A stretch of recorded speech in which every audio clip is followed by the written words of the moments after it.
I do want to ask a question, Robert, related to Islam, related to almost everything you talked about, but a little outside of that. October 7th until today, the normal narrative goes on, of course. Israel is the bad guy, and now they're even facing international crime court for genocide. But here's a question.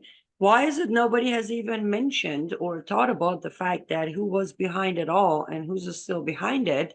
I'm referring to IRGC, an Islamic regime of Iran funding it, planning it, going as far as getting Hezbollah and Houthis involved to continue this ring of fire around Israel. Why is Iran getting away with it? Iran's getting away with it because the Biden regime loves Iran. The Biden regime is desperate to have some accord with Iran. Now, why is that? It is astonishing to me that it would persist.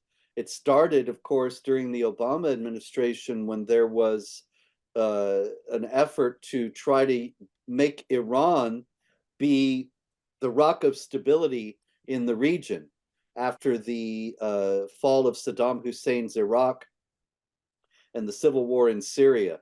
And it was thought that Iran could bring peace to the whole area. And the U.S. under Obama signed on to this idea, as crazy as it was for so many reasons. One notably being, of course, that Iran is Shiite and most of the Middle East is Sunni. But even aside from that, Iran has so many competitors, the Saudis, the Egyptians, the Turks, who also want to be the leaders of the Islamic world, that it was never really going to work. But it was this pet idea of the Obama administration.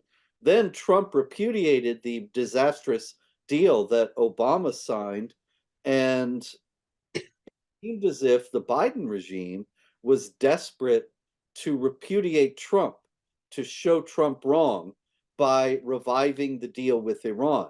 And now this whole thing has gotten out of hand because the Iranians, of course, first they faced the massive nationwide protests that they ruthlessly put down, but that made it impossible in terms of optics for the Biden regime to conclude a deal with the Iranian regime, while the Iranian regime was essentially at war with its own people. And then came this, which actually started in order to forestall a Saudi-Israeli rapprochement. But this is very dangerous because the Biden regime already hated Israel, and it hates Israel now. They're leftists, and the left hates Israel. The left wants an internationalist single state. Israel is a nationalist, ethnic, religious state. I mean, it's not a religious state like Sharia states, but you understand, I'm talking about the Jewish identity. It's a Jewish state. And so that contradicts the left's internationalist collectivism.